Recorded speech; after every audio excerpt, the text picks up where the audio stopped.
Okay, we'd like to thank everybody for being here and being part of this study that we're having at this time.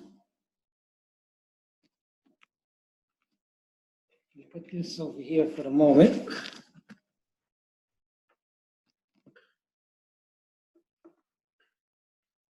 Okay. Let's have a word of prayer. Oh, gracious Father, we thank you for your mercy and grace that you've granted to us. We ask that you gave to teach us, train us, help us to understand your will and faith. Help us that we might be able to be servants. And then we pray. Amen. Okay. How many remember what we looked at last time we were together? In a few months. But what we covered was, we covered the 144,000 versus the Bible and church history. We also looked at the beginning of the matrix, starting with miseducation. We talked about miseducation, how we're miseducated. We talked about, okay. We talked about the stolen legacy, that we have an identity of the 144. We talked a little bit about people of color in the Bible, and we were talking about the health and how it relates and all ties together in reference to last days. So I assume that we all believe that we're living in the last days. Yeah. Things are looking pretty grim, as they say. So we're here trying to get a better feel and a better understanding of this. Is there anything that anyone remembers that they want to share as it relates to the 144,000 and the Bible?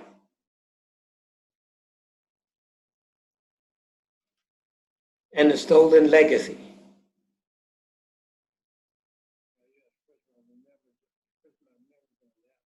No problem. We can just bring that right on up. The beginning of the matrix is miseducation. Okay, there it is, the 144 versus the Bible. Well, we was talking before, trying to make a comparison of what miseducation is. Most people don't know that we're miseducated. And because we don't know that, that puts us at a disadvantage. Oh, okay, good. All right. And when we talk about miseducation,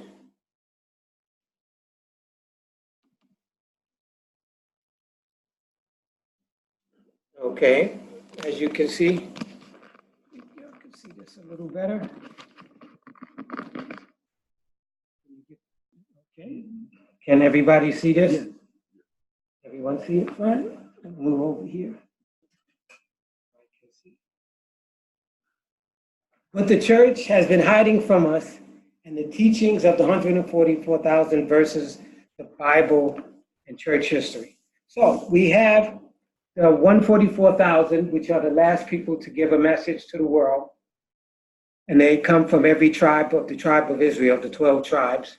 Then we have what we call the Bible, and we have something that's called church history. Okay, we have these three different categories. So we were studying and trying to understand. The next slide.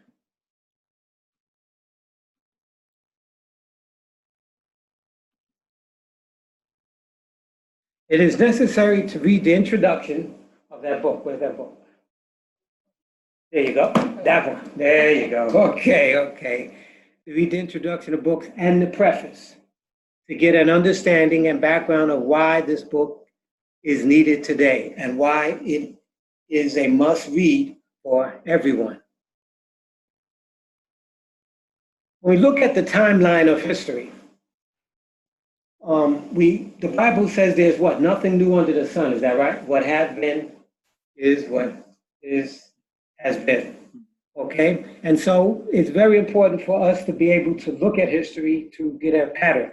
And that's what the Bible has for us. It gives us different things of how he's been working with his people over the last 6,000 years. Now, some of y'all, I think almost everybody, some of us, or most of us, I wasn't, in 1954, I wasn't around yet.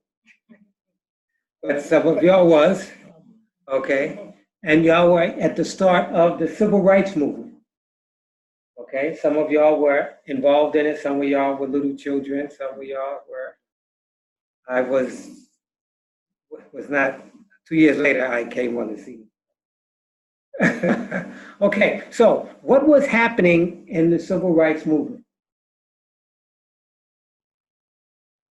We look at the civil rights movement. We started in 1959, the discovery of the Dead Sea Scrolls. Do y'all know what the Dead Sea Scrolls are? Have y'all heard of them before?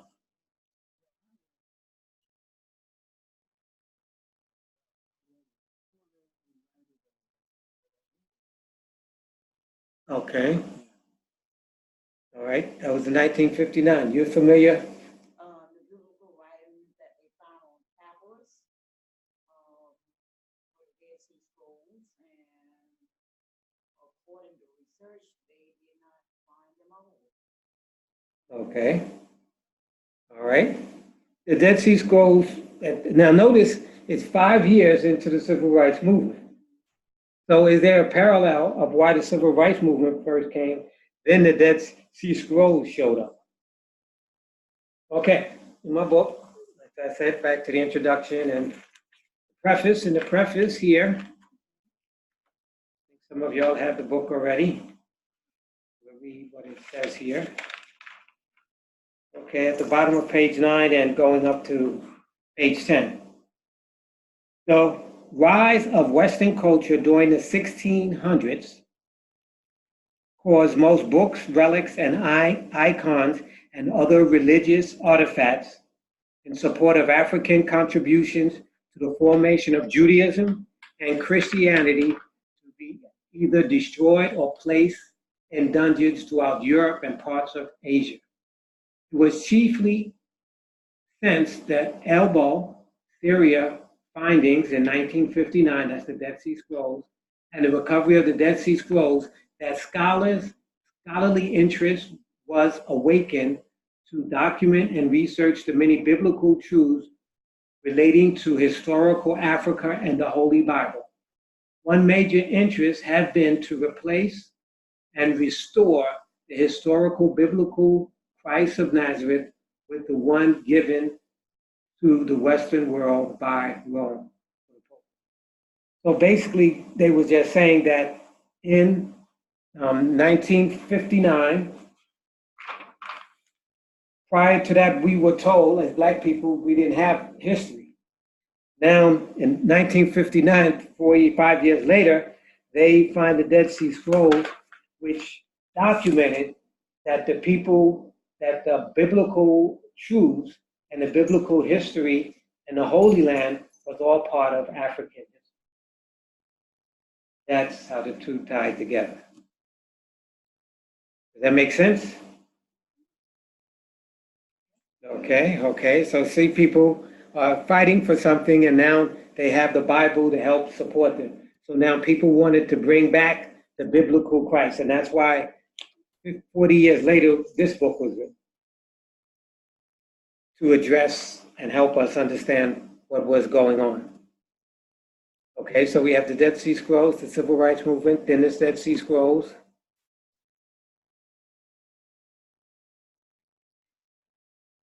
We have 1950s, the 1954, the 1959 to the 1960s. We have our Dead Sea Scrolls covered on a stage of action. In 1960, Black study programs at several American universities. Now, in the 1960s, did y'all know that Black studies was first introduced into the colleges? Okay, that was 1 year after the discovery of the Dead Sea Scrolls, which was documenting this information. So it was hidden, and now it is being brought out. And it has happened in the middle of the civil rights movement. So there were some people who were fighting to ride the front of the bus, and some people were fighting to put us back in history. And then some people fighting to put us back in the Bible. So you see, all of these things are swirling around at the same time. Now, do you think that the people accepted the Black Studies program, letting us know that Jesus and the apostles were Black? Meaning our people or other people. Either group, us or others. Now, why would that be? Okay, so we see here, when the Black Studies department started at some of the universities, there was Dr. Ben, Dr. Van Sertivan. Okay, let me go to the introduction of this book. They give you another quote.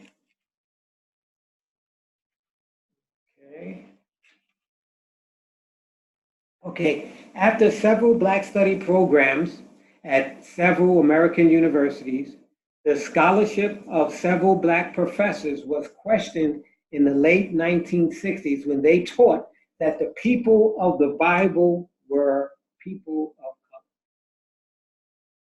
color. Okay, Dr. John Henry Clark and Dr.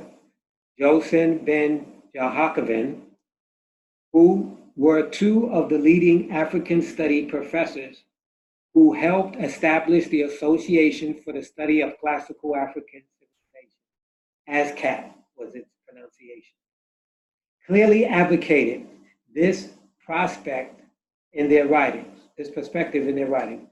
On the other hand, the official Black church organizations rejected these teachings as heresy at that time. Y'all are correct. Yes, it wasn't accepted. The church, now we're talking about the Black churches, we're not talking about the white churches. Okay? Says that the official Black church organizations rejected this teaching as heresy at that time. The church's viewpoint was that the King James Bible and its Eurocentric viewpoint was complete. People accepted the pictures as the absolute word of God. This was not to be challenged or questioned by Black scholarship. So that's what was actually going on during this time frame.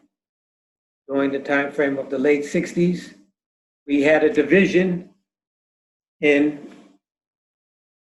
the Black community.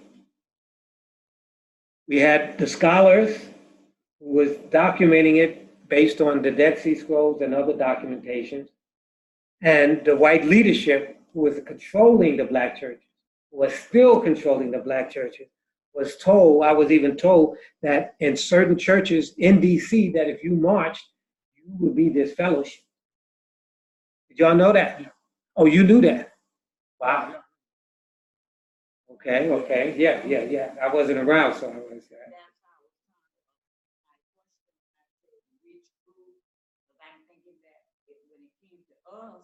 About us, it was good news, but to them, no. Okay, but if we're going to go along with them, it's our people. If we're the Black church, and we're going to teach what the white leadership tells us to teach, then that's where the problem came in. Because if the Black leadership would have said, yes, this is true, and the white leadership said no, then we say, well, we just leave y'all. Y'all kick us out, we don't care.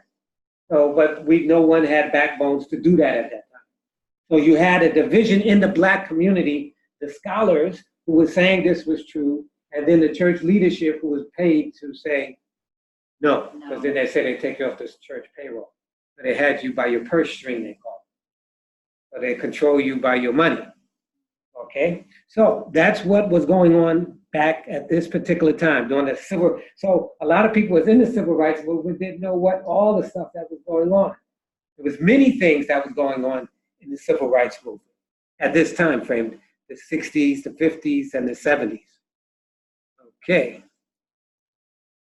Okay, so here we have the rejection of the people of color in the Bible, which was this written in 1990. So we had to wait a whole generation, 40 years, for a new generation to come into being and to say, no, we're going to accept what was rejected by the last generation. Okay, so now we have black studies established in all universities. White universities, black universities, no one could dispute this any longer. But today, is it taught the church? People of color in the Bible, is it taught the church? Today. That's a question. No, that you're correct. Some people are still getting kicked out of the church by presenting this material. Okay, but now you have a movement of people that are doing that. So now you have another movement that has arisen amongst the next generation of us. And I wrote this book in 1992. People of Color in the Bible. Some of you guys have it already. And we wrote the beginner books also around that particular time, so that we figured that we can't just educate the adults and leave the children. So we need to educate the children, because they're going to be the future leaders to say, listen, man, this is what we believe and this is what we grew up with, versus what is being taught in the church. So you have this generation that is, so now today, if the churches say they're not going to accept it, then what are going to happen to the young people who know that this is true? You think they're going to come to the church? No. So you're losing what? Lots of young people, because we want to go along with a program of something that is not helping our people at all. And neither is it biblical, neither is it true. So to remember, the beginning of this study was what? The study of the 144,000, Bible, and what? Church history. So church history is European history, with a European slant keeping us out. Now we are in, but people have to make decisions on, hey, how far are we going to, how many generations do we have to wait? So when we were in the wilderness, okay, when they left Egypt, right? They came out of her, my people. They was in the wilderness for how many years? 40 years. Why? Lack of faith. That is correct. What else? They didn't think that they could take the promised land. They were scared. And so what's the difference between that and the leadership being scared and not going forward? And so that's why a whole generation was stopped. So now that's why I look at these dates. Talking about from the 50s to the 90s, that's 40 years. That's a whole generation. Okay, so now this generation has to make a decision for the next 40 years. Are they going to go into the promised land, or are we still going to stay out? History just repeating itself. It's nothing new under the sun. That's why the Bible said these things were written for our admonition and our examples unto the ends of the earth, so that we don't keep repeating the sins of the past and thinking they're going to go away. They're not going away. So the younger generation, some people are getting kicked out of the churches, so they're taking the stand. So now you're having some who say, we can go and take the land, and we got others who are saying, well, I just think they pay you. Yeah, but you got to decide if you want the paycheck or you want the truth. So this is where, but this has always been in a black community. You know, you had the slave master, you had the house slaves, and you had the field slaves. And the field slaves would say, that, hey, we want to run for master. And the house slaves would say, what? If you run, I'm telling master. So we have the same thing inside of us. One group is saying, master says we can't teach that. We're not going to teach. The other group says, we don't care what master said. We're going to do what the Bible said. And so now we have that same dilemma that is going on. I know, in 1970s, I was kicked out of the church. And a friend of mine, I think maybe 3 years ago, three years ago, Brother him and his wife, I had met them and I was sharing some of my stuff and so forth. And they said that they were teaching and they were learning all of that before me. And now they were bringing it to their church. And I told them, hey, if y'all keep this up, they're going to kick you out. Said, that's my dad. Dad, church, and all the people kicked him out. And these are young people, they're in their 30s. So it's the next generation taking stands where we would not take stands before. And so now it's up to the older people to encourage the younger people to go forward and not just go along with what Master says. And that's, even though Master has the, okay, if you're not going to cooperate, we put you back in the field. Oh, no, Master. Let me stay in the house. But then you better keep the slaves in the field. So we have the same thing going on today. And so now as we move on in this millennium, during this time frame, this is when ACAT, the Association for the Studies of Classical African Civilizations, that was started in the 50s. So people didn't even know that during that time, the 50s, people were rising up. And then during the late 50s, civil rights movement was rising up. The Dead Sea Scrolls was found right on time to document their information that they were studied in the 50s. And then to the Black studies were taught in the school systems. And so it confronted everybody. So there was no way to get around it. And so once they did that, even though the churches rejected it, the universities let it stand. Even the white universities let it stand. So the world was accepting the Bible truths versus the church teaching the Bible truths. See, the Master knew what it was. He just wasn't letting us talk about it. But these are the times that we have been talking about. So now we're moving into the 20s. We'll be moving into 2020 soon, right? Okay. And that would be, okay, if we got here the 90s, that'll be, so in the 30s, in 2030, that'll be another 40 years. So during this time frame, the people have to decide, the young people and the older people that have wisdom have to decide of how will we go about trying to move forward, or are we going to stay in the wilderness another generation? Okay? And that's the key. That's the key that they are confronted and we're confronted. And so right here, like in the 1990s, that's when people of color in the Bible was written. That's when we started realizing that we have to create our own curriculum. And that's what we started, our own curriculum. We can't let them feed us what they want to feed us. And then we just go along.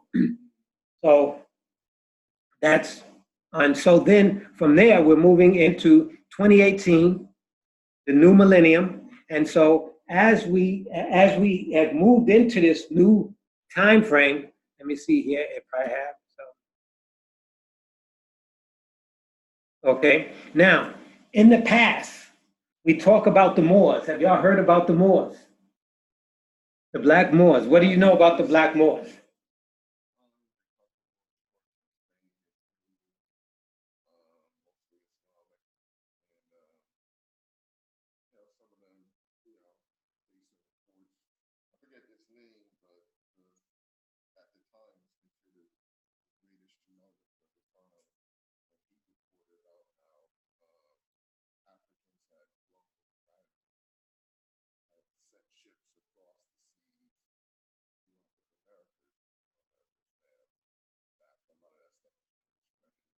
Even though he's called the father of geology.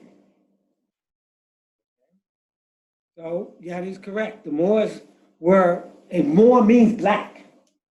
And some try to make it imply that it means Muslim. No, they ain't got nothing to do with Islam. That's to do with the color of your skin. That's what Moor means, black.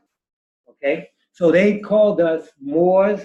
They called us, what was the other one? Cushites. We were called Nubians. We were called Ethiopians. All of these different names, which meaning black. Okay? And so that's, so to discredit in some of this, so now the Moors ruled Europe, Spain and Portugal around the time of 700 AD. And that's a long time. And they lasted all the way up to, guess what? The time that Christopher claims he discovered America. 1492. So you could know when they tell you something's 14, something, a major event that you can be for sure there's something hiding in the background that's really what the real deal is. And that's just to cover up anything from happening. But in 1492, that was the last time that the Spaniards and them kicked out the Moors out of Europe. Now, what happened? Okay, over 1,000 years of deception until today. Okay, because we're in the year what? 2020, right? 2019, next year will be 2020, that is correct. Okay, now, during this time frame, these time frames, if we start here at 700, okay, and we move forward to 1492, there's 700 years, or yeah, that's almost 800 years. Of years that the Africans or Black people ruled parts of Europe.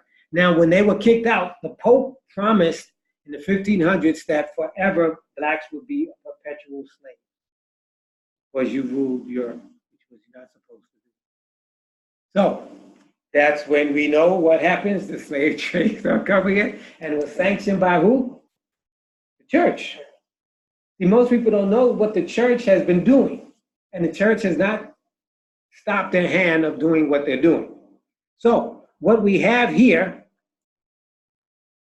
when we talk about the, so for 100 years, during this time frame, you know, the first Bible that came out in English was what? The Authorized King James Bible, right? Okay, and that came out in 1611. So the Authorized King James Bible, why was it authorized? What does authorized mean? That's right, that we sanction that this book is what we would like for you to read from a Eurocentric viewpoint. That's what authorized means. We authorize it. Now there's, you know, like when you have schools today, they say the schools are accredited, right? Or not accredited. So the schools that are accredited means what? They're authorized by who? By the government or by the leadership of what? Of white supremacy. They say, okay, so these are the textbooks you guys are going to use. And then so if you homeschool, or if you have a charter school, or if you have another school, which is not authorized or certified, and then what did they say? They said, don't send your kids there. Why don't you want to send your kids there? Oh man, because they, you know, they might learn stuff that we have not sanctioned. And so that's where the problem is. And so now you have people who are rising up and having homeschools and having their own private schools and having all of these things because they know that what? The sanctioned schools are what? Are not for our best interests of our kids. And so that's why we put these books together and putting some more together and teachings so that we can wake up our next generation. So the official use of propaganda came in 1622. What is the propagation of the faith? That's when it came out that they said that the church can use propaganda on its people. So what is the propagation of the faith? What does that mean? Have y'all ever heard of that before?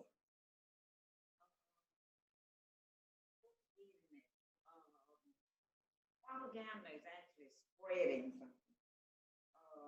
So this is spreading the faith throughout, and it's spreading actually with what you believe when you're doing propaganda. So What they you want are people to believe. spreading what they actually believe, Or what they want you to or believe. what they want you to believe, which propaganda is not always good.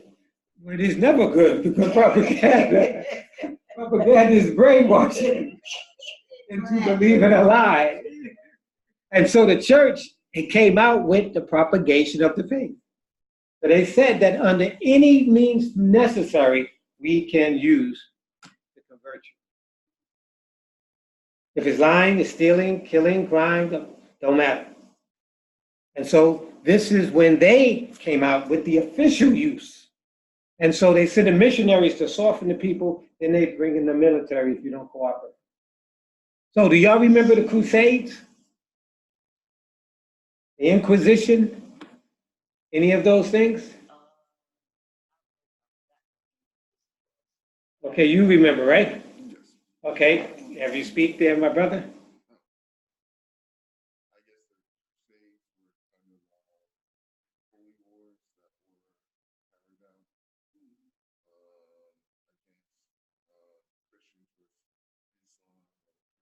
Christians with Jewish people in order to spread Christian faith. Okay.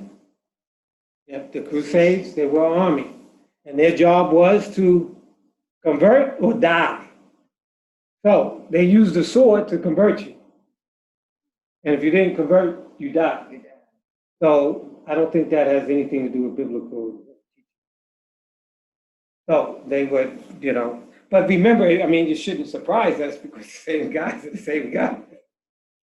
But remember, it's their story. So they're saying that it's a what? Holy war, right? Then tell me what's holy about massacring people and killing them. Tell me what's holy about it. There's not a thing holy about the crusade. But this is what built this church that we have today. So that's what happened. But see, the key was what happened between 1492 and the 1600s, 1611 to 1622, basically the 1500s. What happened during that time frame? See, that's the stuff they covered up. Plus, they covered up what happened from 700 to 1492, which we just talked about, which is the Moors ruling that. Okay. We have the authorized King James Bible, that's 1611 edition. Okay, so remember, in 1492, they kicked us out. They wiped that out of the history books, and now they're erasing history.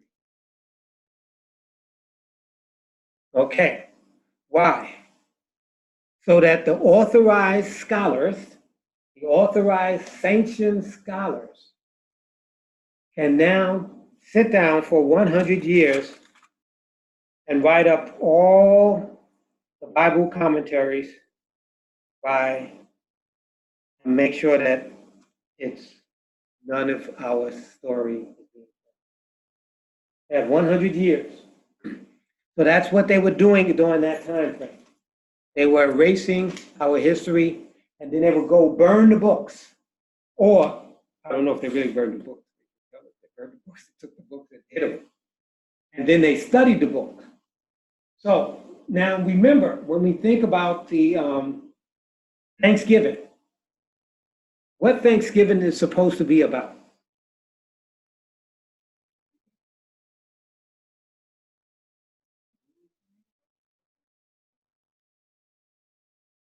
There's a reason why we celebrate it.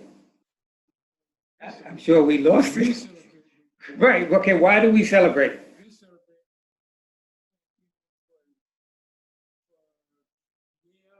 We farm and everything we did, and we giving thanks. Okay. That's why, Okay. we're doing it, yeah. Okay, but also it was, do you know why? Why we were taught in school? Whatever. We also celebrate, we taught in school that it's a celebration of the pilgrims and their success and harvest that they were able to create in the new land. And, you're told it was a partnership between them and the Indians, and they gave thanks for those partnerships. Okay. So the Native Americans helped. Before that, the Europeans were dying. They come over here and they die every winter. They die off. So then the Indians, the Native Americans, helped them and taught them how to survive, and that's what Thanksgiving is all about. Okay, that's what it's supposed to be all about. So who were the savages?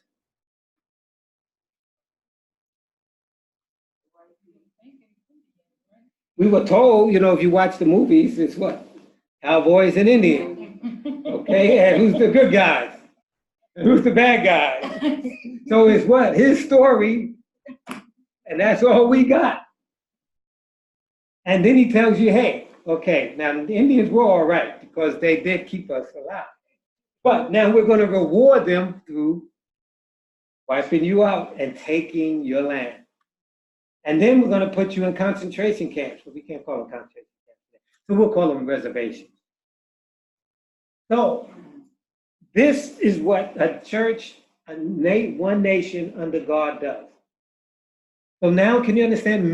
We have been totally miseducated on what in the world has been going on, what is going on, and Trump is here to remind us. Yo, guys, what do y'all think is going on?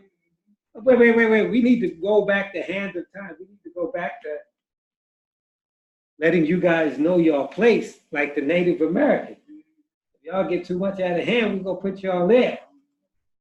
And so he's not, he didn't create all this. This has been going on in our history since what? Since we walked over here. Matter of fact, before that, when the Moors, they said, when the Moors got kicked out, that black people will never be right ever again. I was there, and they took 100 years to do it. Now, this system that they created is now perpetuating like a ball, and we're what? Part of it. Now, in my book again, let's go back to this again. There's a section. Have y'all heard of the book, The Miseducation of the Negro, by Carter G. Woodson? No? Yes? Maybe? Okay, no problem. In here in the preface, we reference him.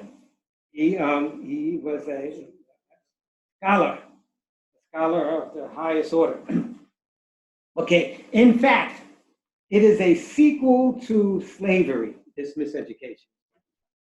It has been made possible by our system of miseducating innocent people who did not know what was happening. Okay? So he's saying that what? That this miseducation of the mind is equal to what? The slavery of the chains. Because now you don't have you don't have the chains on your hands and wrists, you have them on your mind. So that is worse because with these you would want to break. With this, you might not want to break. And you might not even know, and you might even be in denial that you're even changed. Okay, so this is he goes back in the 1920s. So, there were people who were, really understanding what was going on. So he said they educate innocent people, miseducate innocent people, and it's a system. It's a system, so they have their curriculums. They had their 100 years to write the commentaries. They had all of this stuff, and then if you still didn't convert, then they said, okay, we get you with the sword. That's what the Crusades and the Inquisition was all about. So he says it is so subtle that men have participated in promoting it without knowing what they were doing. Now, how do we do that? Now, I think last time we talked that there was, in Texas, they found a book that said that there was never slavery in America. All the black people came over as indentured servants, and they wanted to. Did y'all know that? Yeah, look it up on the YouTube. In Texas, they have a book. A lady, she found a book, that textbook that they were using, and they said that black people in America were never enslaved. They were indentured servants. They came over to work for us. And so people raised, a lot of thing about that, and they said they would change it. But, they ain't gonna change it. book in the school system. The teacher, the parent was reading the book with her child, and that's when she saw it, she started complaining. You go on YouTube and it talks about it. It tells you who, when, date, all that stuff. And then they promised that, okay, yeah, that was a mistake. There's no mistake. Them guys are innocently what? Brainwashing the young people. And they hope that we don't, now you know they don't have textbooks. They don't use textbooks. They're using computers. And they're making sure that what? You ain't getting on the computer with your kid. And see the books, you could go, okay, what book are you reading? Okay, let me check it out. Now you can't even check out what they learned. And you know, no kid is going to tell you, hey, mom, did you know that there was no slavery in America? And how come they go? So it's a system that they promote. How do they do it? They do it through the curriculum. Okay, they accredit certain schools. They credit, if you use this material, then we will accredit you. Because they're authors, authorized saints and scholars. They're the scholars that for these hundreds of years were what? Were writing and planning and putting it all together. Rewriting history, rewriting everything. Okay, so they said, okay, if you use that, we will accredit your school. If you don't use it, then we tell people don't go to your school because it's not accredited and you won't be able to go to college. But they're finding out you get a better education at these other schools than you do at public. So the key was, so we were told during the 50s that we should what? That if we grow up, we should become what? Teachers, right? And so a lot of ours was teachers and preachers, right? But was that the best thing? No. Why wasn't it the best thing? Because we needed to get to the books and write the curriculum that you were going to be teaching your kids. And so they had a step on us. They said, you're not writing the curriculum, you're only going to teach what we have put in these books. So then they got us, and so that's why they said that it's so subtle that people are participating in promoting it without even knowing what they're doing. And then the next generation will fall in line, and the next generation, and then your mind will be changed until we're at the point today, what they call brain hacking. Y'all heard of that? They're hacking our brains. So there's our slavery again. Now, this guy wrote this in 1920. 100 years later, we find out that's what's going on. Did y'all hear about the great, what is it called? The great hack. That's what it's called, the great hack. That's on, I think, YouTube. No, it's not on YouTube. That's on Netflix. The great hack. If you get a chance, take a look at it. What they were showing was that during the election, the people were being brain hacked. So what they said was that they would, so they said that so the military of Great Britain and the United States have been using this for the last 25 years overseas and taking over other people's governments and setting up their stuff. So now it came back and these people started using it on us and in Great Britain, and that's how they stole the election. And so what they said is, so the people who were doing it felt bad, and they came up to Congress and started to tell what was going on. And so these were not the big boys, these were the little guys who was doing the work. And they said, this is how we did it. We were paid, and we would talk about, I don't know if y'all ever heard of data mining before, and artificial intelligence. They said those are the two things that they were using. So they would go out and buy your Facebook account and all your references and everybody you connected with. And they said they had 5,000 points of reference on everybody in the United States. And so they said they just needed to control 4 states. And so what they would do, they said they spend $1 million a day giving people information, false information, so that you could eventually believe what they want you to believe.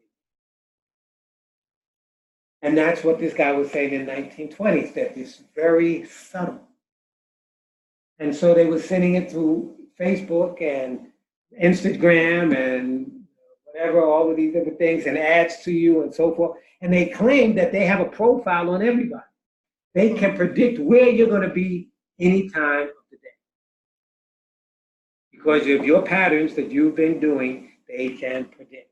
And you give them all your information with their cell phone because you show them everywhere you go. Not just that, but then they take all your conversations and they have them, and AI is figuring out how and doing all of these different things. So they said it was easy to get the people to vote the other way because we can predict their movement and what they need. And it's called the Great Hack, not just the Brain Hack, the Great Brain Hack. 4 states, they said, they changed. And so they said now it is impossible to really ever have a true election independent because this is out. Now they said that this was only used for warfare. This was only supposed to be used by the military and overseas, and that's what they did. But now it crept back, back to us who was doing it around the world. So now it has happened back. So we see that this is getting deeper and deeper. And it is no mistake of what's going on. And then they said in the 1600s, they destroyed the writings, they burnt the writings, and they put them in dungeons. Okay?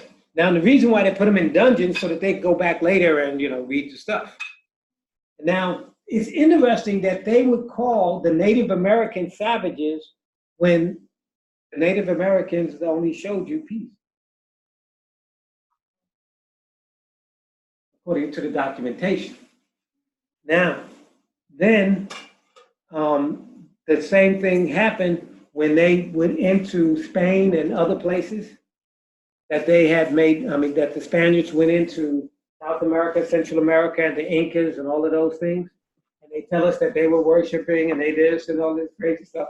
So it's interesting that they go in and they take their material and they hide it. As if they lie to us and tell us that they from the devil and we from God. I think it's the reverse. And so we don't know because they didn't hit the stuff. And now some of the stuff is coming back up.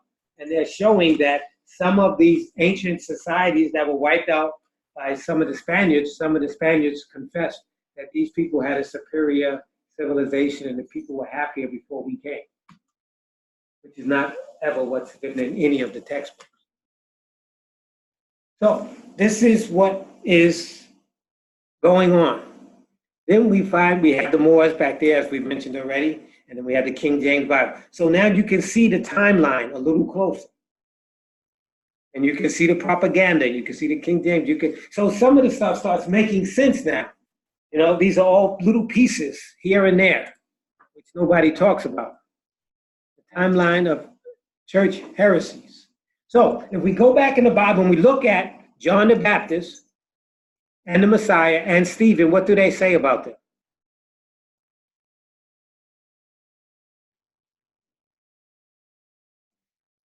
John the Baptist, they said that he was a fanatic. Yeshua, they crucified because they said he didn't, he was a blasphemer. Stephen, they stoned. So whenever you were following the Creator and his will, we can be for sure that what's going to happen. The leadership is not going to like what we're doing. And then you have the church councils from 300 AD to 700 AD. So we have the Messiah at 33 AD dying. We have the stoning of Stephen around 70 AD or before 70 AD. Then we have the church councils from the 300s to the 700s. Now, what is the church councils doing? The church councils are gathering their fathers together, people from India and people from Africa and people from the Middle East and all of these people that had all of this stuff was coming to Rome. And Rome, Rome is the new kid on the block. The Europeans didn't know nothing about the Creator nor his Bible until the New Testament. All these other people have had it for a long time. So then they were having a church council to say, okay, how are we going to now take over?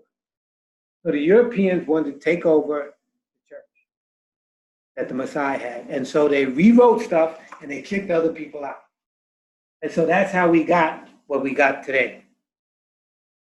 So, and that's when we have what the Moors rule, and then they burned their writings. We talked about John the Baptist, of who they killed back at 30 AD. And then we have the church propaganda coming up. So you can see that this just is not starting in 700 AD, but it goes all the way back to what? That's right, with John the Baptist as he was starting to preach. But the Bible says there's nothing new under the sun. And then that's when we saw here in the 1960s, the churches reject the people of color truth that is coming forth.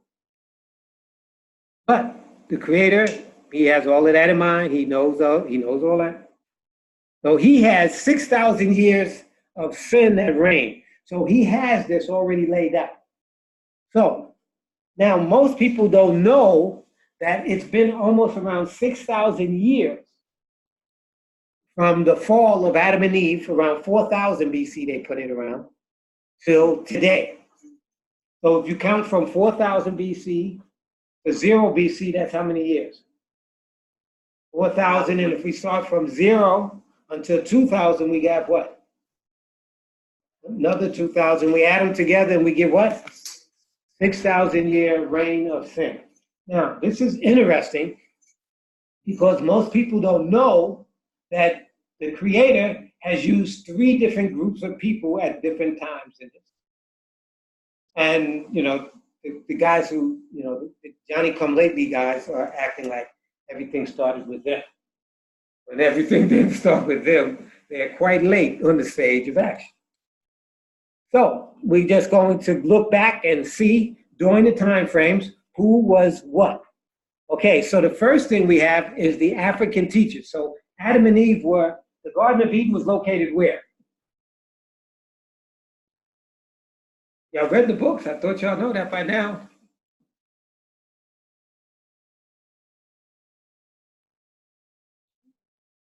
Huh?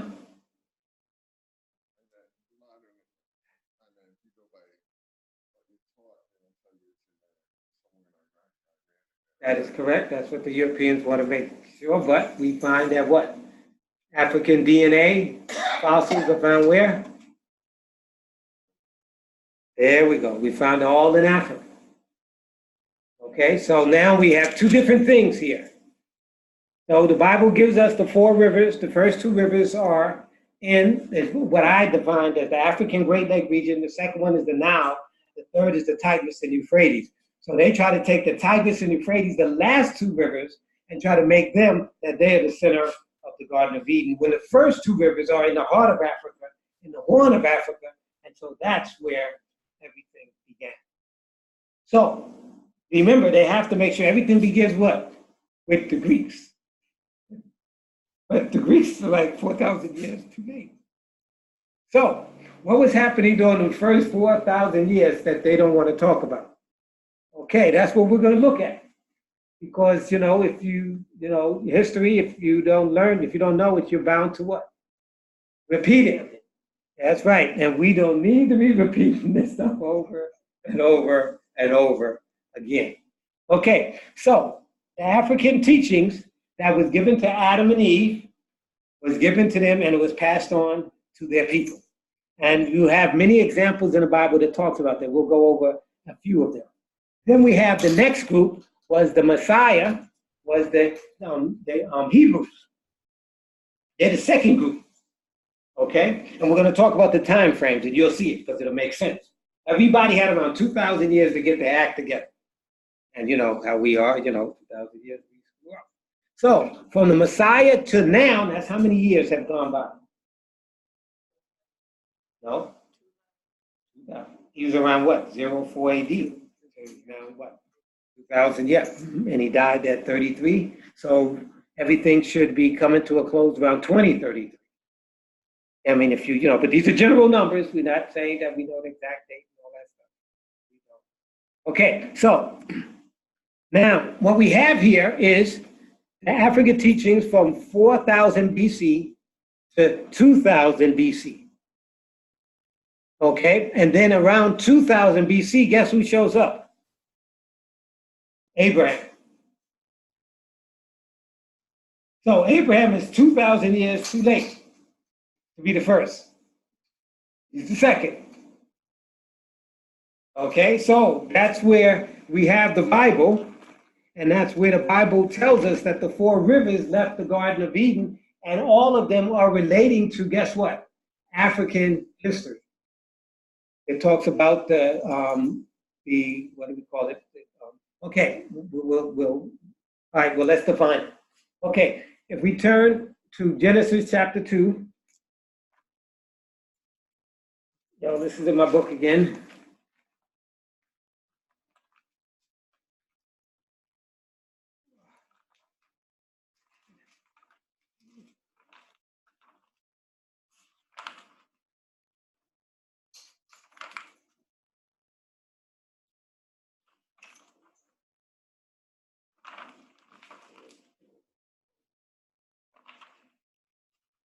Okay, Adam and Eve in the Garden of Eden.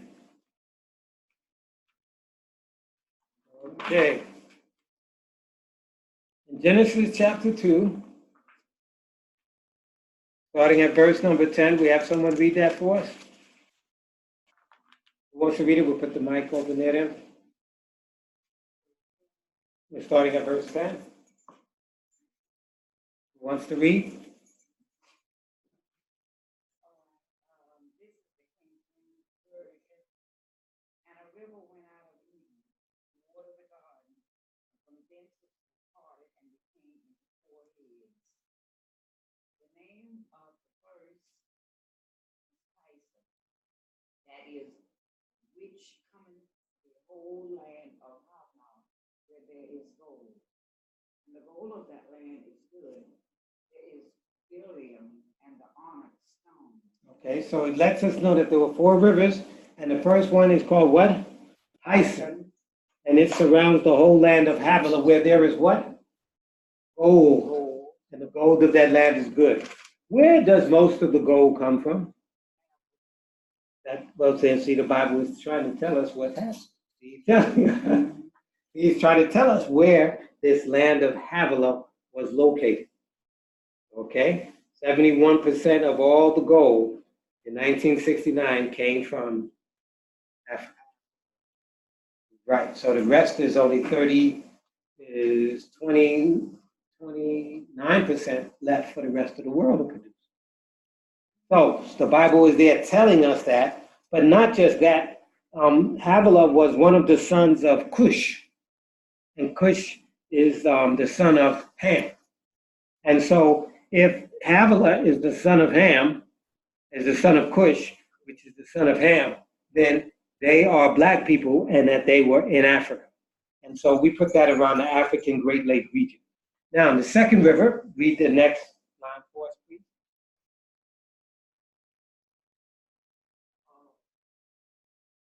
You want to go on with that? Yes. That's right. And the name of the second river is Eman. The same is it that cometh the whole land of Ethiopia. Okay, so this, sometimes the word is used Ethiopia or Cush. Now, this word Gihon, the second river, it says that it surrounded the whole land of Ethiopia. And so the blue Nile comes out of the mountains of Ethiopia and turns and mixes with the white Nile and become the Nile River. And this is the second river. So we see here that the first two rivers are located where? The African Great Lake region, and in where? The Nile River. Then we read the next verse there.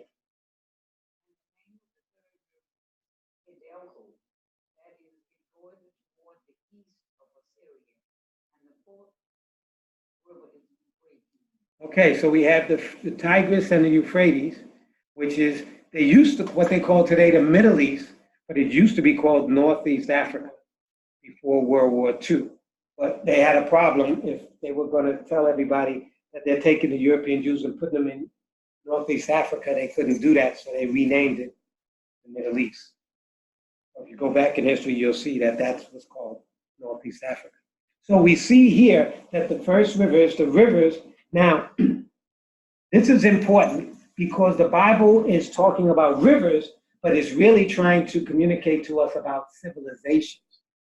The first civilization where Adam and Eve started was in the what we call um, the African Great Lake region. That area is where what we called where the Nubians began.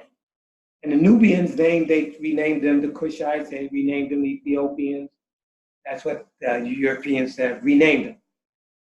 So the Nubians or the Cushites or the Ethiopians, they were the first empire that was established.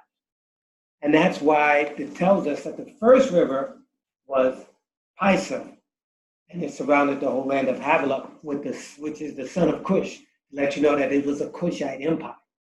So here you got the first African civilization by Adam and Eve, and their descendants was there in the African Great Lake region. Then it tells us the second river was Gihon, which surrounds the whole land of Ethiopia, or what we call today Ethiopia, and the Blue Nile, and that's the Nile River. And the second civilization that grew up around the Nile River was, guess what?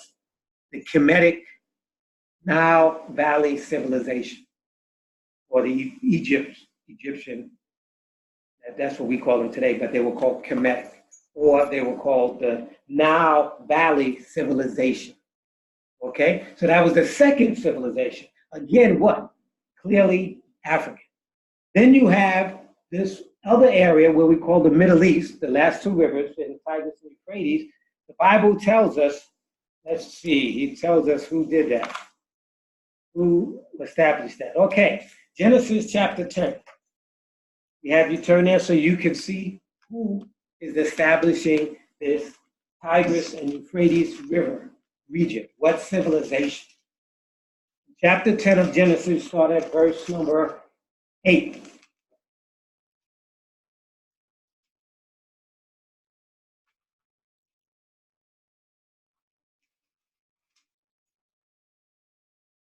Okay, who wants to read that for us?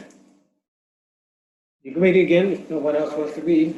And Cush begat Nimrod, who began to be a mighty one in the earth. He was a mighty hunter before the Lord. Wherefore it is said, even as Nimrod, a mighty hunter before the Lord. And the beginning of this kingdom was Babel, and Erech, and Akkad, and Calneh in the land of Shinar. Out of that land went forth Asher, and builded Nivea, and the city of Rehoboth, and Calais. And Resen became Nivea and Calais. The same is a great city. So we see here the Bible is telling us Nimrod, Cush, that his empire was where? No, yeah, what we call Africa, but in particular, it was around what? The Tigris and Euphrates River. That's where you have what? Babel, and Babylon. That's where Nineveh was and all of that. Okay, so we see that the third and fourth river is the empire of the Cushites. Because what? Nimrod is. So basically, the African empire started down at the Nubian or Cushite Ethiopian empire, started down in the heart of Africa and expanded into the Nile Valley civilization and expanded over into the Mesopotamia, as they call it today. And that's where we have Shinar. So the Bible talks about Shinar, but in other literature it's called Sumer. They will sometimes say that these are the Sumerians. So these Sumer people were the same descendants of who? Nimrod, of the Cushites. So the Bible tells us, when we look at it closely, that the first three civilizations that he established on the earth were African. So they had the first connection with Yahweh, Adam and Eve and his descendants. That's it. See, that's the part that's left out. So then Abraham shows up around 2000 BC. Now, it's very interesting when Abraham shows up that, okay, if Abraham is, so we were taught that the first people that God uses is who? I'm listening. The Jews, that's right, which starts with who? Aha! But wait, Abraham is like 2,000 years too late. See, that's the part. No one talks about, you never hear them say, okay, now let's go back to, no. Let's move forward and let's get through with that. So, the first 2,000 years was the Africans who knew Yahweh. Then the next 2,000 years, the Hebrews knew Yahweh. And then the last 2,000 years is who? The Gentiles, the Europeans, get a chance to know Yahweh. So they only known Yahweh for 2,000 years. The Jews have known him or the Hebrews have known him for 4,000 years, but the Africans have known him for how long? 6,000. Y'all see what's going on here? And they say, no, we don't want to go back. We don't want to talk about that. That's primitive. That's caveman. That's people, because only time you begin is when we come up on the stage with the Greeks. Otherwise, the rest of these guys are. So anyway, so let's look at a scripture here where the Bible talks about. Now, some people are taught, or the Europeans have taught us, that the people in the Old Testament was under the law, and the people in the New Testament are under grace. And is that true? No, that can't be true.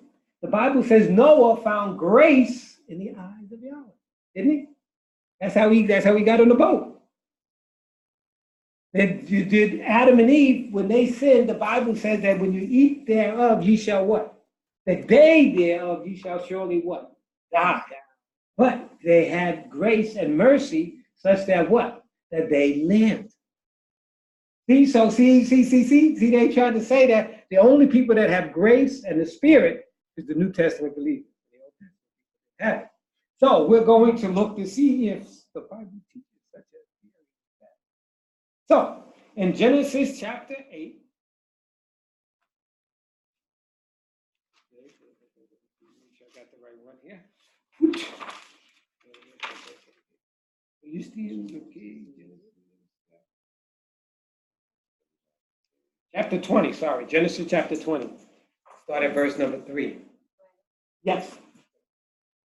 Chapter 20. We're going to start at verse number 3 of Genesis. So now remember, we're talking about Africans knowing Yahweh before Abraham. Is that right? So now, does the Bible teach us that? Oh, yes, the Bible teaches us a lot of things, and that's one of them. Genesis chapter 20. And we're starting at verse number 3 through 6. You're going to find something very strange going on here. God came to Abimelech in a dream by night and said to him, Behold, thou art but a dead man, for the woman which thou hast taken, for she is a man's wife. But Abimelech had not come near her, and he said, Lord, wilt thou slay another righteous nation? Said he not unto me, She is my sister. And she herself said, He is my brother. In the integrity of my heart and innocency of my hands have I done this. And God said unto him in a dream, Yea, I know that thou didst this in the integrity of thy heart, for I also withheld thee from sinning against me. Therefore suffered I thee not. So what is this telling us about this African king? Now, we've all heard about the story of Sarah and Abraham, but we didn't quite hear it the way the Bible just said it. Okay, so what do y'all reading here? Everybody, we had a chance to read it. So we see that the Creator comes to Abimelech, the king, at what? In a dream. Telling him that what? That Abraham is lying. And Sarah is lying. So now we always, we always try to make Abraham and Sarah the good guy. You see, yeah, that's not quite what's going down. But we see here that this African king has a relationship with who? The creator of the universe. So wait a minute. Since when is an African have a connection with the Creator at the time of Abraham when we thought that only Abraham knew God? That's a misconception because the first 2,000 years only the Africans knew God. Now Abraham is being introduced to him, so now they want to squash that history. So, but the Bible still tells us it's still in it. So then he says, and Abimelech cannot come near her, and he said, Yahweh, will thou slay a what? No, he didn't say, will he slay a righteous man? No, just look at it closer. What does it say? A righteous nation. Wait a minute. Nation. Okay, wait. Okay. Oh. How can you have a righteous nation when this guy Abraham is just one guy? So he didn't have no righteous nation. He's just one guy. So now we got a whole. That means for you to be a righteous nation, that means you got to be following Yahweh for what? A long time. You didn't just pop up yesterday. So this is very interesting of how the Bible tells us these things, but we have on these blinders that we miss what it's telling us. Now, what else is he telling us? Okay, people say that the New Testament believers have the Spirit and the Old Testament people did not. They were under the law. Okay, let's read. What else does it say here? He says he comes to him in a dream by night and he tells him that, hey, in the integrity of my heart and innocence of my hand have I done this, right? And he says, I know it in integrity of that heart. Well, how did he stop him from sinning against him?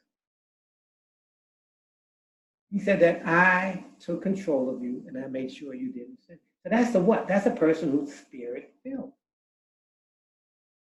Do y'all see this? Now, how many of us walk so close to Yahweh that when somebody's lying to us, he tells us? That's a person who's walking in the Spirit. And that's what this righteous king and nation was doing at the time of Abraham. Wow. So that's what I'm saying. So so this here, it proves that they were righteous nations and they had and that was the first 2,000 years. From 4,000 from Adam and Eve's fall all the way up until the time of Abraham, they had righteous people. So now some people think that, nobody was righteous. Y'all heard of Enoch, right?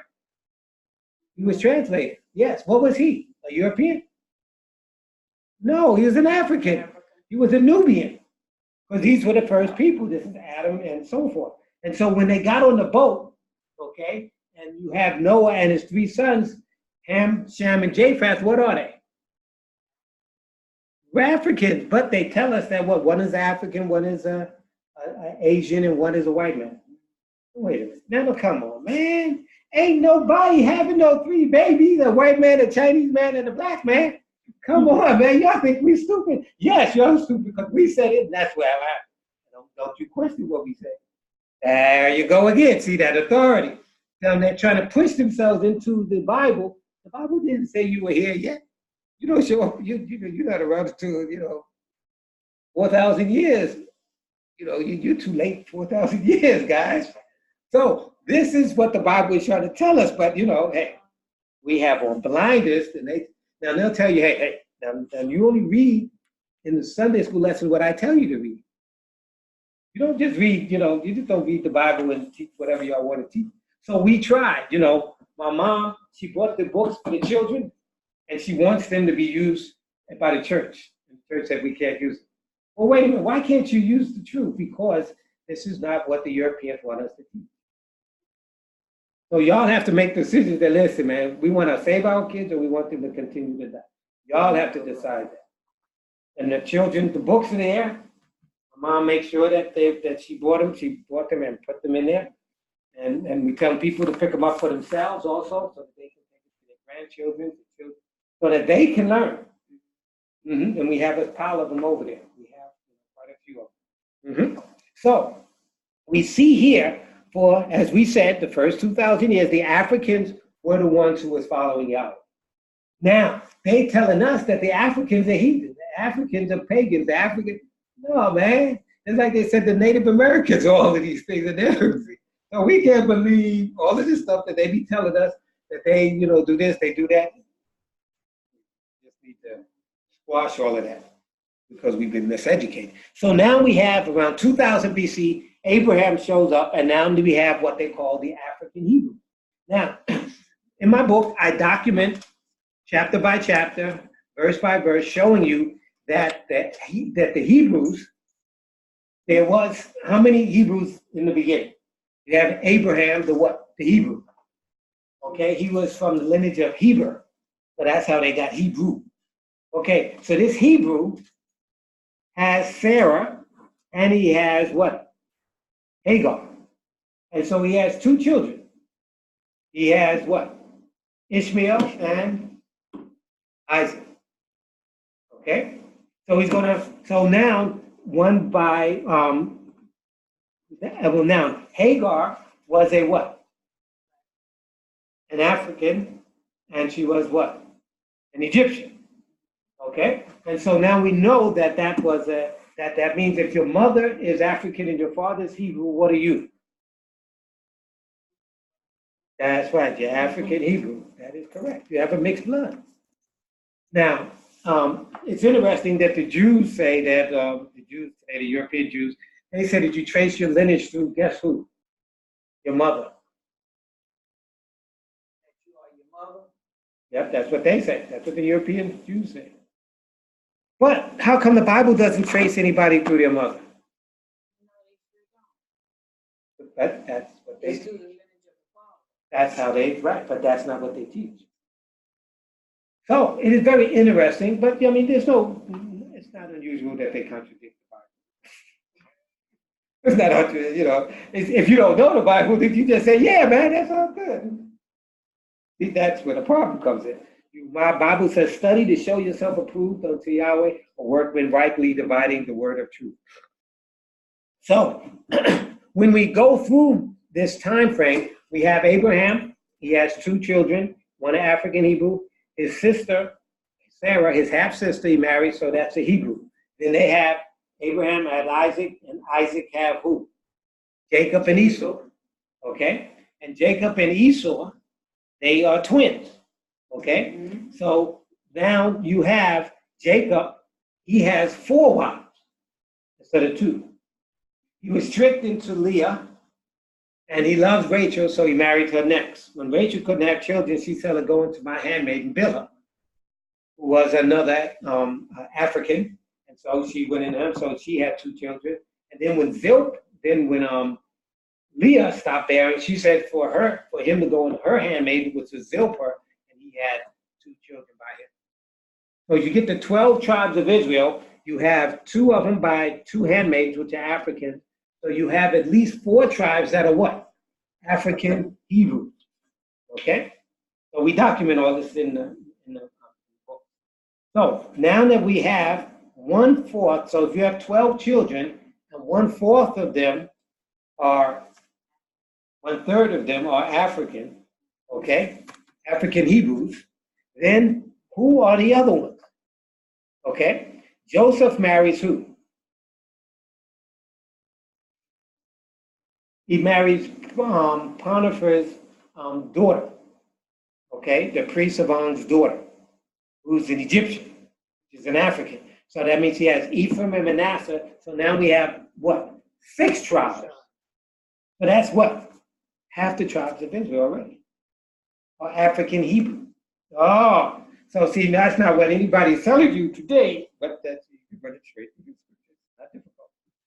And then what you find that, you'll find, and I document each one, Judah, the rest of them. So when they go in by 70, when they go into Egypt with Joseph, there's 70 of them, he says.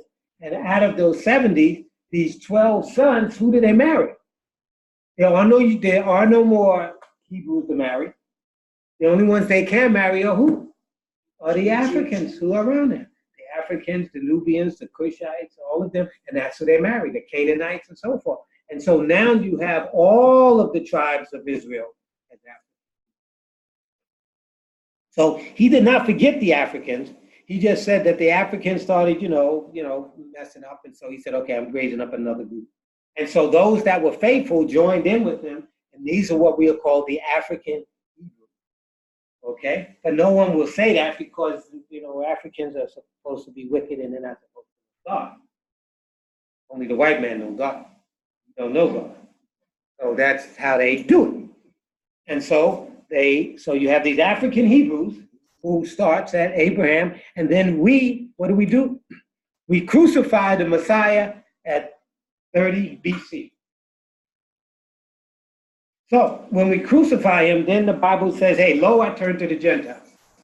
So now Paul and them, they decide that now they're going to what? Start teaching the disciples, they're going to start teaching the Gentiles.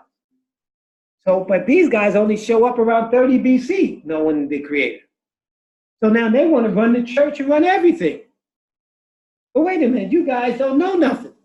Yo, don't worry, we know a lot. We're going to rewrite everything. You're going to believe it. So I said, okay, this is sort of like not good. So what we have here is the Messiah and his disciples, their teaching, and then we have Paul's teachings, the Gentiles, and then we have the Roman and the European teachings take over. And then we have, during that particular time frame, during those teachings and during those time frames, those councils that they had, that they started killing off anybody that did not agree with it. Until finally we have what we have today, the Catholic Church. And then from the Catholic Church, the Protestant protest, and now we got the Protestant churches with the Catholic Church, and they all teach the same thing. White people in charge, white people. So do y'all remember the time when they showed us pictures and the angels were white and God was white sitting on the throne and Jesus was white and the angels white and everybody said, where were the black people? They were in the kitchen making the milk and honey.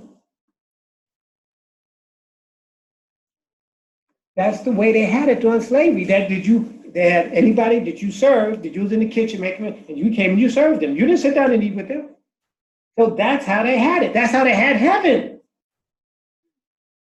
And we were in the kitchen making the milk and honey. That's why we're never in the picture. So see, this ideology of forgetting that we were the people of Yahweh. And to keep that hidden from everybody, we come out every year with new movies showing the 10 Commandments, showing everybody's white, there ain't no black people except slaves. And that's all you're supposed to know. So this changing of history that we're talking about, so these African Hebrews, when the 144 starts their teaching, who are these people? Let's read it in Revelation chapter 7. I wouldn't want y'all to think that I made up anything. It's so clear in the Bible. Revelation, the last book of the Bible, chapter 7. And we can start at verse number 1, so that the Bible can help us understand what is really going on. Revelation chapter 7, and we'll start at verse number 1.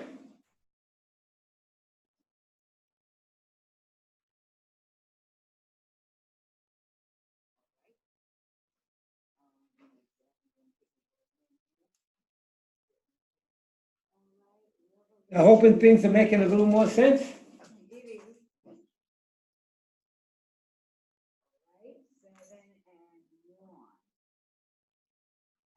these things, I saw four angels standing on the four corners of the earth, in the four winds of the earth, that the wind should not blow on the earth, nor on the sea, nor on any tree.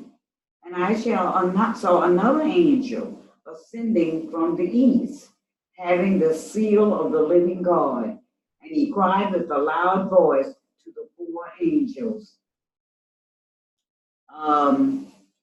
to whom it was given to hurt the earth and the sea, saying, hurt not the earth, neither the sea, nor the trees, till we have sealed the servants of our God in their foreheads.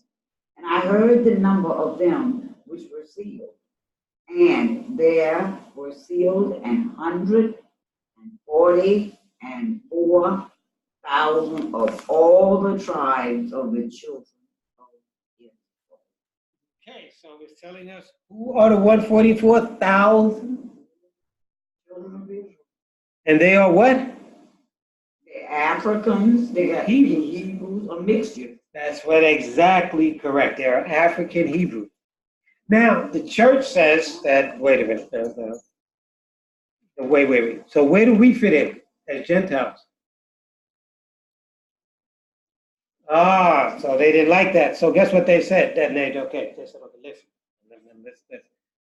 let's make this a little different. So this is talking about spiritual Israel. This is not talking about the real deal.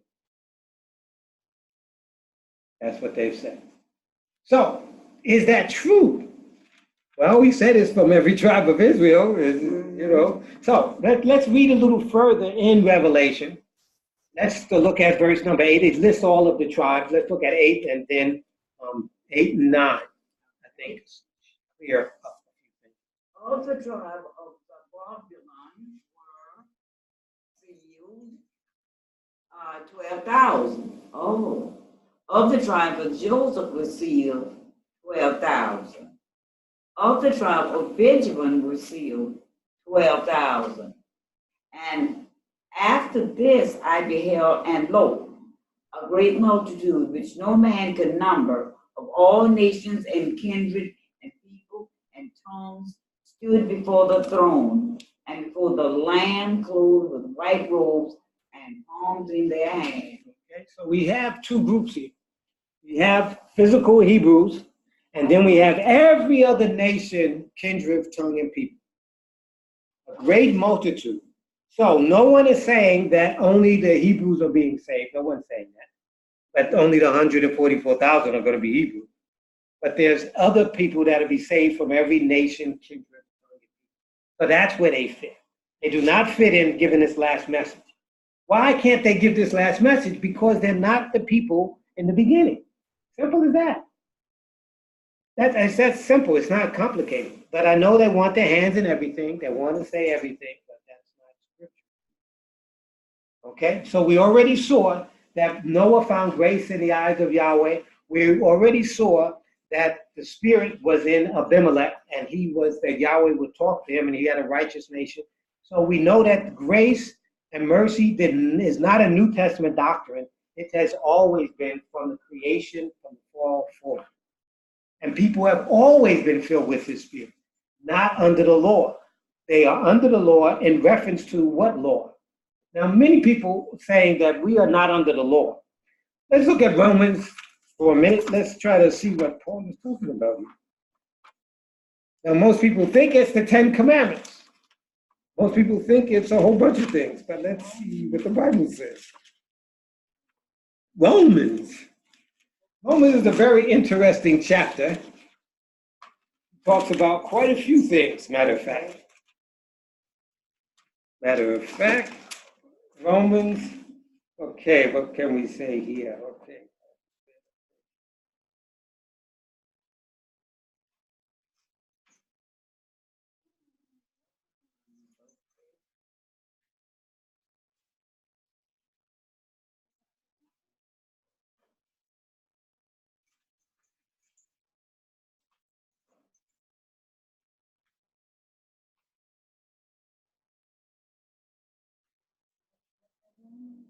We're probably going to look at 7.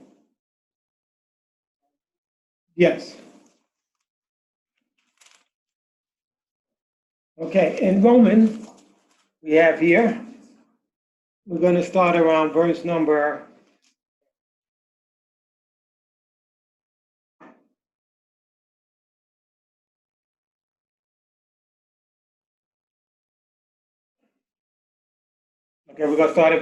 5 of chapter 7 of Romans. Trying to make sure everybody has Romans chapter 7.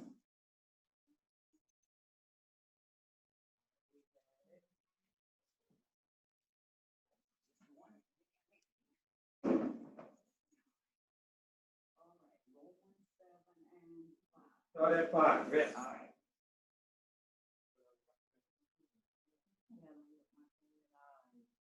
All right, 5 it starts for when we were in the flesh, the motions of sins, which were by the law, did work in our members to bring forth fruit unto death. But now we are delivered from the law, that being dead within, serve in the newness of spirit, and not in the oldness of the letter. Okay, so he said what? Now we're delivered from the law. Yeah. What law? What are we talking about here? Is he talking about Moses' law? We're going to find that The out. law that was given to Moses? We're going to find that out. We're going to read it and we're going to conclude. All right. Okay, we just keep on reading. Let the Bible interpret itself. All right. What shall we say then? Is the law sin? Okay, wait. Let's hold it right there. What did he say?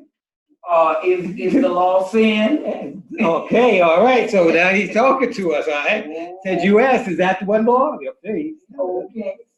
God forbid. Nay, I had not known lust, except the Lord had said, thou shalt not covet.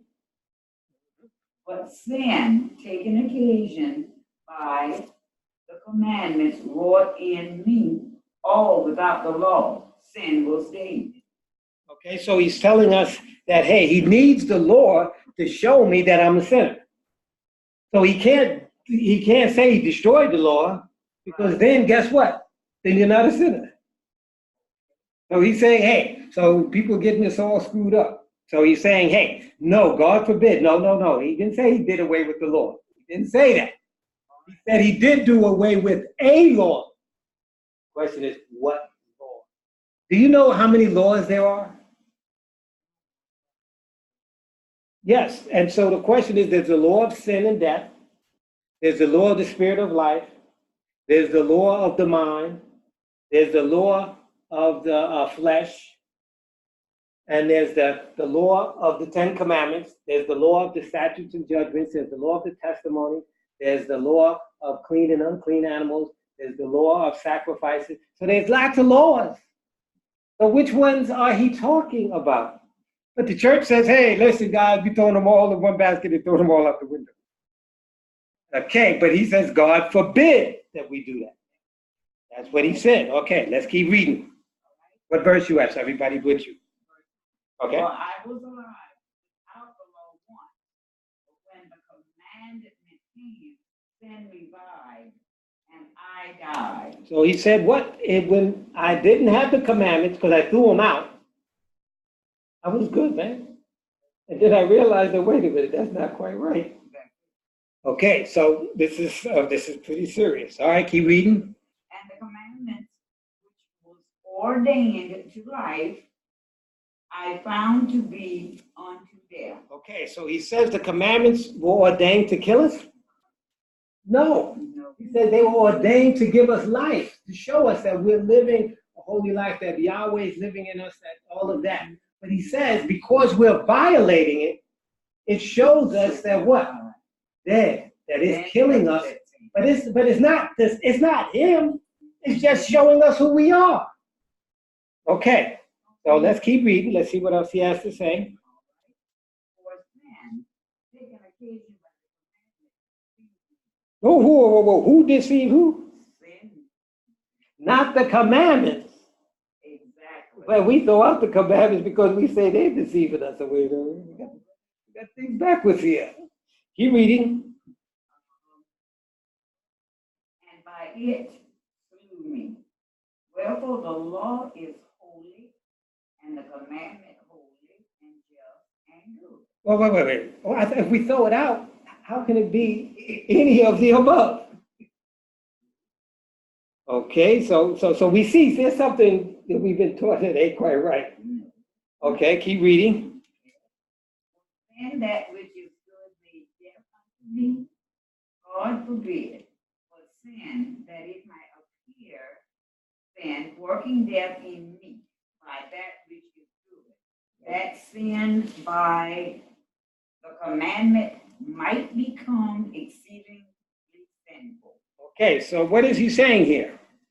So he said he sees what was good made death unto me. The commandments show me that I was a sinner and I was dying spiritually, that I was dead spiritually. So if I throw out the commandments, then he doesn't see that I'm dying spiritually, and I'm good. And that, hey, he said, no. He said, God forbid that you say such a thing as that. And that's what we say. But that's what he said, God forbid. Nope, no. How are we gonna take? But sin is the problem, not the commandments. The commandments is to show us where we go off. And if we break those things and throw them out the window, then we never see where we go off. So he says, but sin, that it might appear sin by the commandment. So without the commandment, you can't know that you're what? Sinning. And that you're what? Dying. In me, that which is good. But sin by the commandment might become exceedingly sinful in my eyes. Right, keep reading. For we know that the law is spiritual, but that I am carnal, soul under sin. Okay, so what is this telling us here? That the law is what? Spiritual. So it's dealing with the spiritual individual, this inner man. It's trying to tell us where we are falling short. But I am what?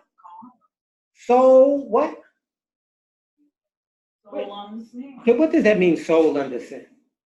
Mean that I'm human. I'm flesh. Yeah, but the soul, okay. If your soul, somebody sold you, right? Yeah. Yeah, your soul, your soul. So remember, so we got a good example. When they put us on the auction block and they sold us off, who did they sell us to? To our slave master. So he's telling us here that who bought us? We sold under sin. Sin is our slave master. Yes. That's who our slave master is, sin. And sin says, no, you don't know that you're not supposed to know that. You just throw out the commandments and you be all right. And you don't need to be worried about who's your slave master.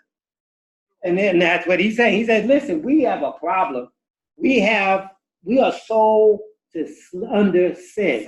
Sin is our slave master. Now, when the slave master says, cop the whip, you what? You jump. And so that's what we do. And then we say, oh, we got to throw away the commandments because they keep telling us that slave is. And we have another master, and his name is slave. That we have another master called sin. And we don't never want to know that this guy exists because we have the grace. Now, come on, guys. How can we what kind of joke is it running here? Okay, but this is what he's trying to tell us. Okay, keep reading. For that which I do, allow not. For what I would, that do I not. But what I hate, that do I. So we see him wrestling in his spirit, because he says that we know the Lord is spiritual, I'm carnal, soul under sin. So you got slave masters saying, hey, obey. And you say, yes, but I don't want to obey. And she says, but I don't care what you don't want to do. This is what you're going to do. I don't want to do it. I hate it, but you will still do it. So he's telling us that, listen, so he's trying to tell us that, hey, see that guy over there? That slave master. That master is called sin. And he's your master. So, hey, we got a problem here. Okay, so let's see how the Bible solves this problem. First, it has to identify the problem first. See, if you're in denial, then he can't help you. Then I do that which I would not. I consent unto the Lord that it is good. Wait a minute. We throw out the Lord. We say the Lord's bad. But he said, so I don't know who, but remember, these are the boys writing up their stuff. They slick. But it says here, as clear as day, that what? That the law is good. Something is wrong with who? Me. And what's wrong with me? Master. Master has rulership over me. That's what's the problem is. You can't get out from under who's your slave master. That's why he says we're sold. And who sold us? No, slave master bought us. The white Who people. sold? No, why you got that to do with this? Okay, this has nothing to do with white or black. We dealing with sin. The slave master is the sin. Does he care you white, black, Chinese, anything? No, he don't care what color you are. So we talking about on the spiritual level. We're not talking about the physical level. Okay. But for us to understand the spiritual level, we got to understand the physical level. So we're making these comparisons. So we can understand slave master. Hey, you don't obey. And so now this slave master's name is Sin, not the white man. His name is Sin. His name is Sin. He's on the white man, black man, and every man. And my question was, he bought us, but who sold us? That shouldn't be hard. Nope, we were born that way. How did we get sold? Just like our parents. I mean, when we're born in it. But who sold us? No, son bought us. Adam and Eve. Oh. Right. Before he said that what? In the day that ye eat thereof, ye shall surely die. And that is exactly what happened. We died spiritually, and now sin became our slave master. But it got nothing to do with black and white. The black man, because matter of fact, there were no white men in it. It was the black man. And black man sold us all into slavery. Not the white man. The black man. Right, that's right. We, Adam and Eve, they sold us into sin, and now slave master says, yes, I got it. Right where I want it. And so now and that's what he's dealing with here. He's trying to address this issue because he knew that's what it was. And people were trying to deny it. And so rather than not let it be denied, he said, hey, let's talk about it.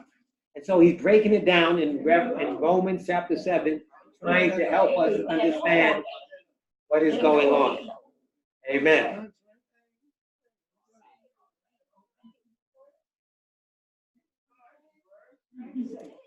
All right. Okay. All right, so let's read the next verse. We're in Romans chapter 7, Mom. Yes, Mr. Frank, have a seat. Yeah, have a seat. Take a seat. Yeah. Your turn. Yep. Right. If then I do that which I would not. Now that which is. Well, okay, tell us everybody what verse you're in, because people that lost sight already. 17. Of Romans chapter 7, okay? All right.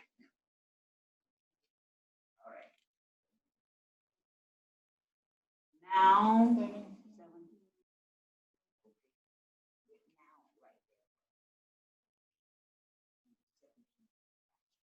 All right. Now then is no more that I do it, but sin that dwelleth in me. Okay, so who's doing this? That's where. Okay, now who's the problem? Okay, it ain't got nothing to do with it, white man. It ain't got nothing to do with the black man. It ain't got nothing to do with the Chinese man. It ain't got nothing to do with any of that. It has to do with us spiritually. This is our condition that Adam and Eve sold us into. Have a seat, man. Okay, good. Yeah. Sold us into slavery. All right. Into master sin. Okay, go ahead. Keep reading. Okay. All right.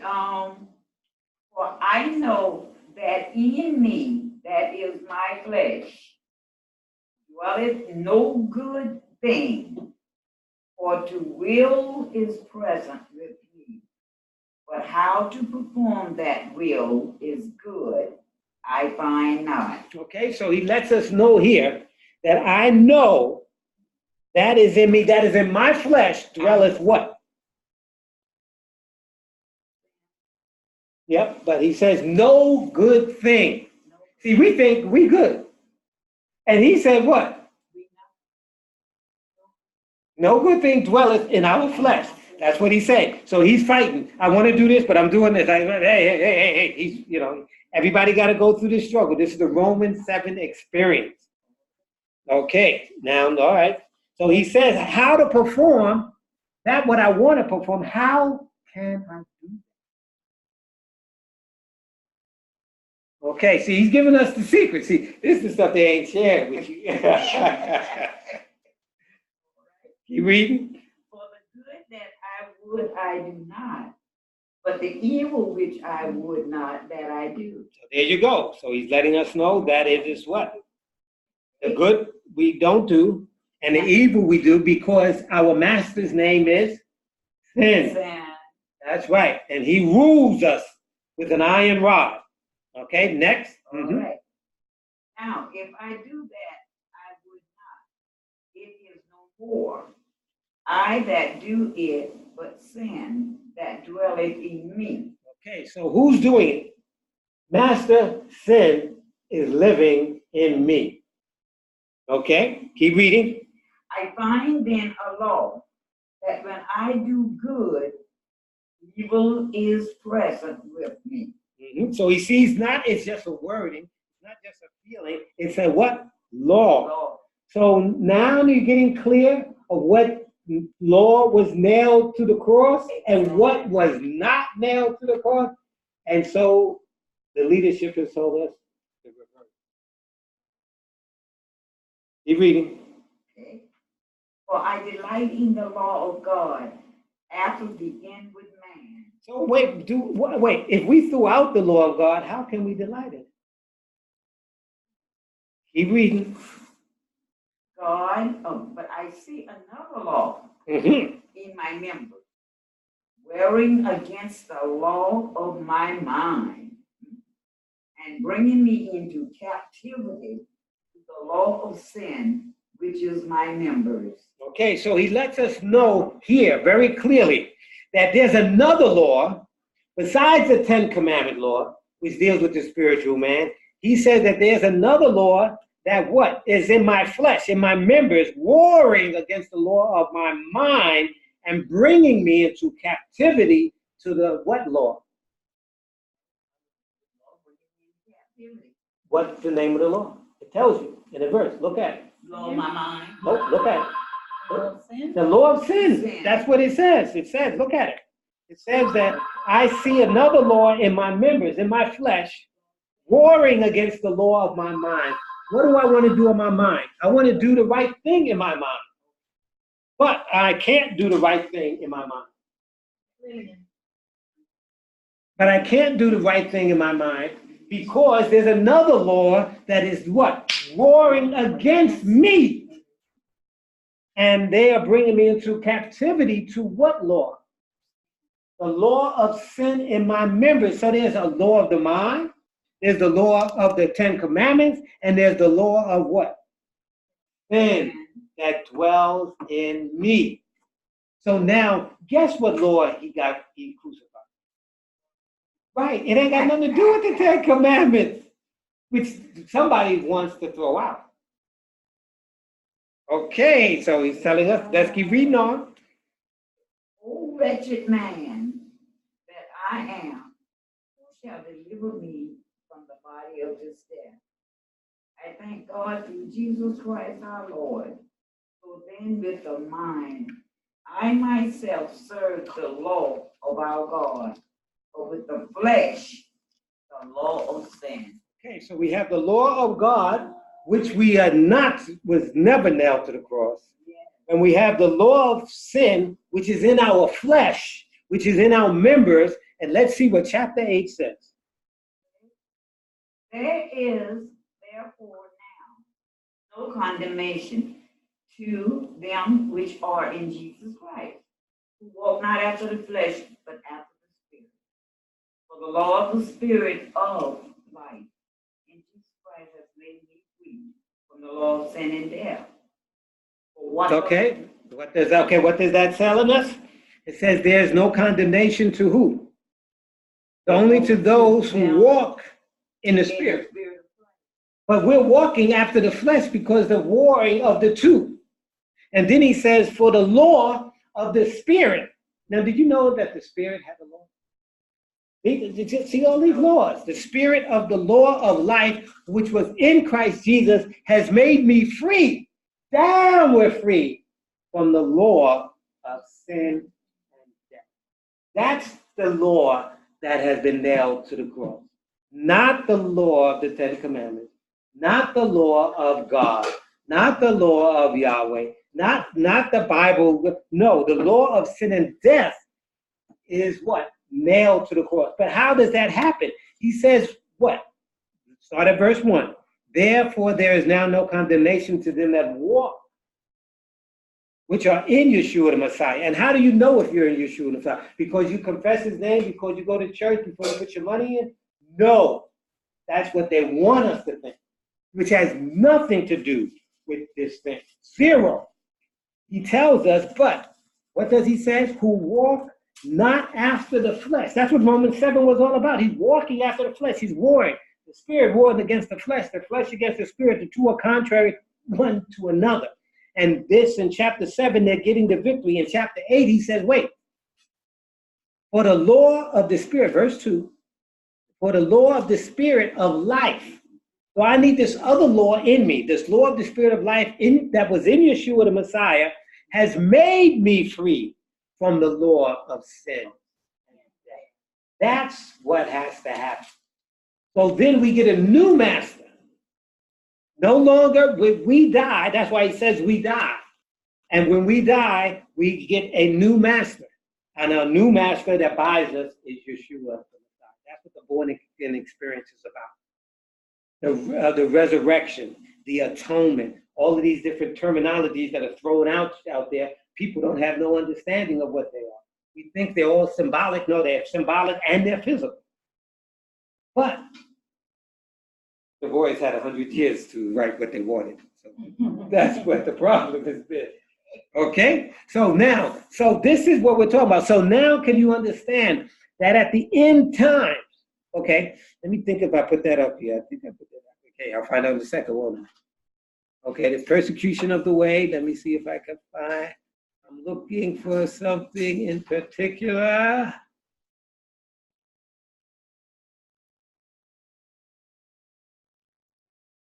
Okay.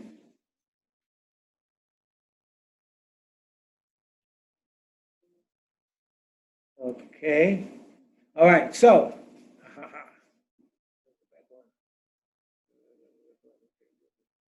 okay, there we go. Okay. So here, when we have the 6,000 years of sin, okay, he's coming back to use. Okay. So there's three different components, three different time frames. Okay. From 2,000 to 4,000. Okay, so for every 2,000 years, that's what Yahweh has been using a group of people. So he used the African Hebrews from 4,000 BC to 2,000 BC. Then he used the mixed group of the Africans and the Hebrews from 2,000 to around 0 or 33 AD.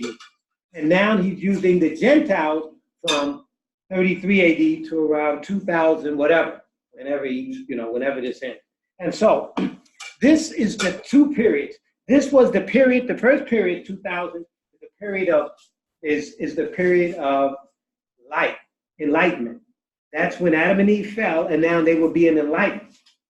And then as time went on, we started falling away from Yahweh. And so he says, okay, I need to grab another group here. And then he introduces it to Abraham. And so now we have Africans and Hebrews mixing together to create the next 2,000 years of following Yahweh. And that's what this book is mainly about, the Old Testament. But they tell us to throw it out because it's our book. And they don't want us to read and know that we found ourselves in there and say, well, they're not throwing this book out. Okay, so then we come to the New Testament. So the intermediate period is called the intermediate period between the Africans time frame and the African and the Gentile time frame. At the Gentile time frame, what we find out in the Gentile time frame, that is the Dark Ages. So we've been in the Dark Ages for almost 2,000 years. And so now at the end of this time frame, it's just like the creation story. You remember Yahweh created the heavens and the earth and he created everything in 6 days. And he created humans on which day? On the 6th day. Now that's important because now he was giving us a time frame to let us know that then he rested on what? The 7th day, Sabbath, which the church has thrown out. He rested on the 7th day Sabbath for one purpose, to show us that he's going to live and reign with us for 1,000 years. That's the 7,000-year period. So during the 6,000 years, that's when he created everything, and now he's recreating. For 6,000 years, he's recreating us from the Adams, Africans, all the way to today. 6,000 years, which represent the 6 days of creation.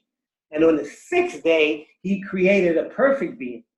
And on the 6,000th year, at this last time frame, he's going to perfect the 144,000 to re-represent him as the creator, as Adam and Eve again. So, can you see the parallels? He has the only, and he says there's nothing new under the sun. Literally. I created it. I created this time frame for you to learn from it. Now I'm bringing it back to you so that you can understand that when we live and reign with him for 1,000 years, that's called the sabbatical. Right, because every 7th year, as it's on the cycle, he said that. Now, some people call the Sabbath of the Jews. But wait a minute, who did he give the Sabbath to? Adam and Eve. The 7th day, he rested. He didn't say that this was for the Jews, because the Jews don't show up till 2,000 years later. It had nothing to do with the Jews. Okay? These are what the Hebrews were teaching. These are what the Africans were doing. And so now what we're trying to find out is, now that we understand a little bit that we've been in the dark ages, when we cover next week, we'll start to cover the seals and the trumpets, and you'll be able to see that since this time frame of the European rule, the dark ages, that we have been going deeper and deeper into darkness. Until finally we're at this time right now that we're reading, that we're so brainwashed and we're so brain hacked, and we don't even know what we're doing. But he promises that this generation has to accept the truth. So we have to encourage the young people to what? Hey, if the church don't accept it, don't worry about that. You need to accept what the Bible is.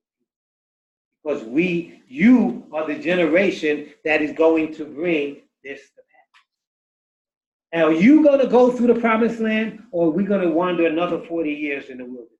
That's what this generation has to determine. Our generation, this generation before mine, determined that. That's what they did.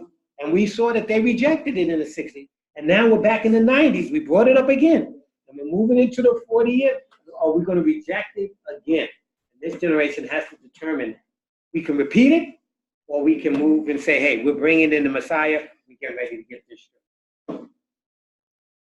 Amen. This is the powerful time. It's a powerful time to be living. And people don't know it. But people don't, they're not taught all this. Nobody tells them. But that's why we're here. That's why my mom is having these studies here at the house, so that we can start understanding, and that we can start encouraging and giving books and trying to train up the young people so they can know who they are, so that they can go forth and do what we are not able to do. Any questions? Any questions or thoughts at this time?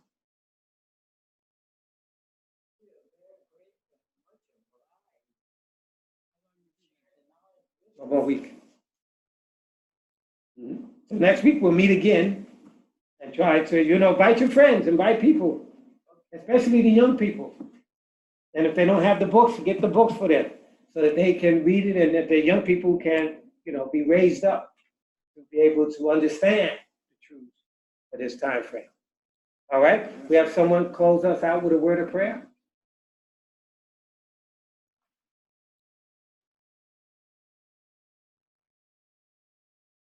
Heavenly Father, we thank you for this hour, this time together.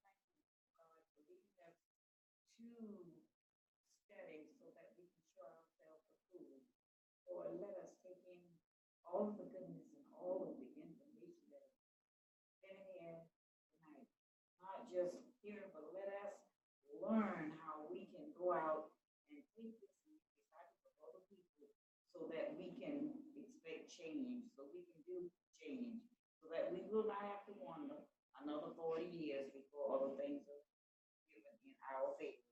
Lord, we thank you for your bringing these thoughts and books and etc. for this occasion, and for his mom opening up her home and being so hospitable for us. Thank you, Lord, for all you've done. We thank you for each one of us around this table. Be so gracious for your grace and for your mercy. We ask that as we depart from here, that you give us traveling mercies, Lord.